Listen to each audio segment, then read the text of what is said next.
Listen and Love seeks to bring encouragement for life that's not just happier, but holier.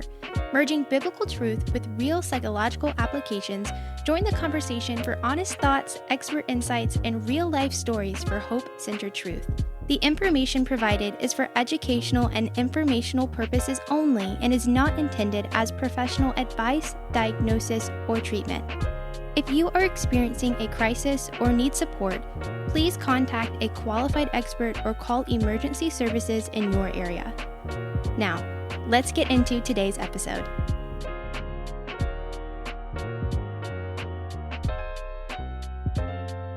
Hello and welcome to Listen and Love. Today we have a very special guest coming. If you were there at our A Night to Sew gala, you would know that we've been teasing doing alumni interviews on our podcast for about 6 months now.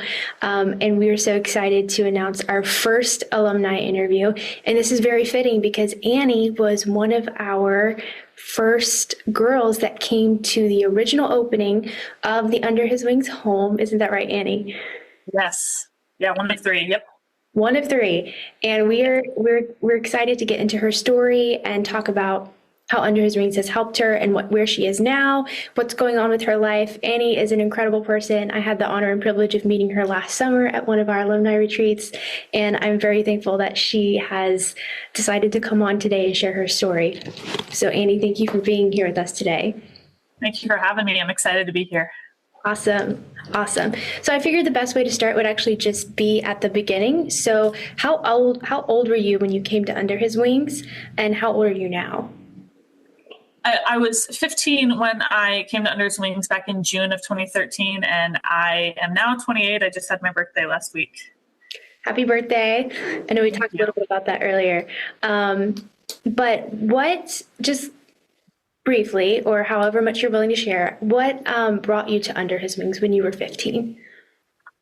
Yeah, so at the time, my dad was just not in a position to be a healthy parent, and he didn't have the tools that he really needed to raise me. And my mom died when I was 8, so he was struggling with being a single parent for 2 daughters. And due to some financial concerns, we ended up losing our home. So my sister went to stay with a family member, and I went to Under His Wings. Got you. When you were first dropped off at Under His Wings, what was that like? Oh gosh, that was scary. It was overwhelming. I was angry and crying and mad, and I didn't want to be there. But I settled in pretty quickly. What do you think helped you settle in really quickly? I don't know. I guess I just kind of adapted quickly, and I realized I'm going to be here a while. I probably need to make the best of it. And I also just trust people really quickly, which is not always a good thing. But I just got close with a lot of the board members, like Miss Angie Michael and Tracy Congoli. I just got pretty close with them really quickly, and that helped. That's awesome. So your perception of Under His Wings changed over time. You were really nervous and scared when you were first dropped off. You did not want to be there, which is completely understandable. And then over time, as you trusted more people, you became more trusting, as you said, of the program and the people there. And it didn't take too long for you to do that, which is incredible. It's different for every girl, But do you have any specific stories or anything about what particular made Under His Wings, what made you feel safe at Under His Wings? I think just the love that they showed us. It was different than what I had experienced at home. My dad was not always in a good mood. He had a lot of anger issues, and he would take those out on me and my sister as kids. And so being in a situation where I'm not being yelled at or threatened was a relief. It took a lot of weight off my shoulders. I didn't have to walk around on eggshells, or I didn't have to be careful with what I said or did. I could kind of be myself. Awesome. In a safe place. Good. Awesome. What was your structure like for most of the days in the beginning of Under His Wings? So we would usually, first thing we did was have breakfast together. And that was kind of new to me because we didn't really have breakfast in my home with my dad and my sister. mornings were kind of go, go, go, get ready for school, get on the bus, and then we would have breakfast at school. But having breakfast like with the house mom and the other girls was it was a good change for me. Awesome. And it was nice having that kind of communion, I guess. Good way to start your mornings. Just sit down, have breakfast. What would you do after you had breakfast? We would go into the living room and sing a couple worship songs and have a Bible study or a devotional to kind of set our day on a good track. And it was during the summer when I first got there. So after that, we kind of had free reign to do a little bit of whatever we wanted. So I would go outside and, pet the cows. And, the house dad had installed some rope swings for us, and they're still there. So he put up some rope swings for us, and we would swing on those and just kind of hang out outside and just kind of get a lot of fresh air. It was really good. Yeah, the ropes are still there because at the alumni retreat, you and some of your Under His Wings sisters went outside and you swung on them for a little bit. It was in the rain. Good. Yeah, that was really fun. Where did you go to school? I think at this time you guys, were you still involved in public school? Were you still going to public school and then coming home? So when I started my first year of school at Under His Wings, I was going into the 10th grade. I did online school for that. Okay. And then 11th and 12th grade, I went to Central Christian School there in Robertsdale. Okay, awesome. That's great. I'm actually still learning about the beginning of the program because I was not involved in that. And so hearing you guys talk about your stories and what it was like is giving me new, fresh perspective. So you were the first with 3 girls. What was it like when other girls would come into the home as well? Oh, it was so exciting. I always really enjoyed meeting the new girls and their families and giving them a tour of the house and introducing them to everyone. And I really enjoyed that aspect of it. And as they got settled in, we started learning about them. They would learn about us. We'd share stories, and we realized, oh, hey, we're all from Baldwin County or Mobile County. We know these people. We know them too. So it's fun seeing where we could make connections with each other. And then I got to the point where as we got along as sisters, we started fighting like sisters. So there were, just arguments all the time over the tiniest things like, hey, she's taking too long in the bathroom, or she took the last of the cereal that I like, or whatever it was. But we, for the most part, we got along. Would you say that you have a strong bond of sisterhood with some of those girls there? Oh, absolutely. Some of them I'm really close with. I've lost contact with a couple of them, but I'm still in touch with probably 5 or 6 of my sisters. And it's really great hearing how their lives are today. Some of them have kids. Some of them are in college or working. Some have just bought a new home. And so it's just really great keeping up with them. That's great. I love to hear that you guys are keeping in touch and still staying sisters, even if you did fight, which I have an older sister, so I totally get that. We love each other, but we can fight like sisters as well. For sure. So when did you graduate? How old were you when you graduated? And what was it like to transition from the Under His Wings home into the new season of life that you were beginning? Yeah, so I graduated from the home March of 2016. So in a couple weeks, it'll be 10 years since I've left. Wow. Yes. Transitioning was pretty straightforward. I moved in with the woman who I consider my foster mom, and I lived with her for about 2.5 years. And while I was with her, I went to community college. I worked. Kind of figured out what I wanted to do with my life, and I'm still figuring that out, but I'm getting closer each day. Got my associate's degree in 2020. That's when I graduated with that. And now I'm just working on finishing my bachelor's right now. That's a really exciting season of life for you because you tentatively should be graduating this semester, Lord willing, and we're all really excited for that. Thank you. We're here to celebrate your wins for sure. But what are you graduating in, and then what are you hoping to do with that?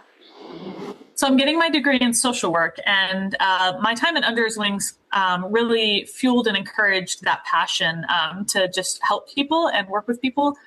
And I've kind of gone back and forth with what I want to do with social work. Like it started out wanting to work with veterans, and then Then it blended into wanting to work in foster care and with families. And now I'm kind of looking more at working in more concrete services and helping connect people with resources. And social work is incredibly broad, and there's not much that you can't do. So I'm excited to see where I get to go in life with my degree. Yes, there's several avenues that you can take, and that's amazing. It's amazing to me that you are now wanting to help other people through social work when you kind of came from that a little bit under his wings. Can you speak to a little bit about how, if at all, Under His Wings inspired you to maybe go into social work a little bit? Yeah, just the number of volunteers and tutors and just people that wanted to love on us, just those people showed us so much love and commitment to helping our time there be easier. Just kind of encouraged me to want to, I guess, engage more with people myself and help make people's lives easier in any way that I could. That's amazing. That's amazing. So when I first met you, it was at our alumni retreat back at the original home. Was that alumni retreat, would you say, maybe redemptive a little bit, or encouraging for you to see your Under His Wing sisters again and reconnect in such an intimate way at that original house? Oh gosh, yes. It brought back so many memories. Playing in the hay bales, we would jump across the hay bales. It was fun seeing those, the rope swings, just being with my sisters again, brought back a lot of really great memories and some that were not so great. Just reminiscing on the times like when I accidentally put a hole in one of the walls, or when I got in a fight with one of my sisters over putting a puzzle together and threw glue at her, just, it was good. It was good. Awesome. We are hoping to do more of those, and we are hoping to still continue to grow the Alumni League and connect you with each other, even with some alumni that you may not have met yet because they came after. Like, we still want you to meet them and pour into each other and connect, because that seems to be a really important thing in y'all's lives, because you guys are all sisters, even if you don't know each other. It'd be great to reconnect.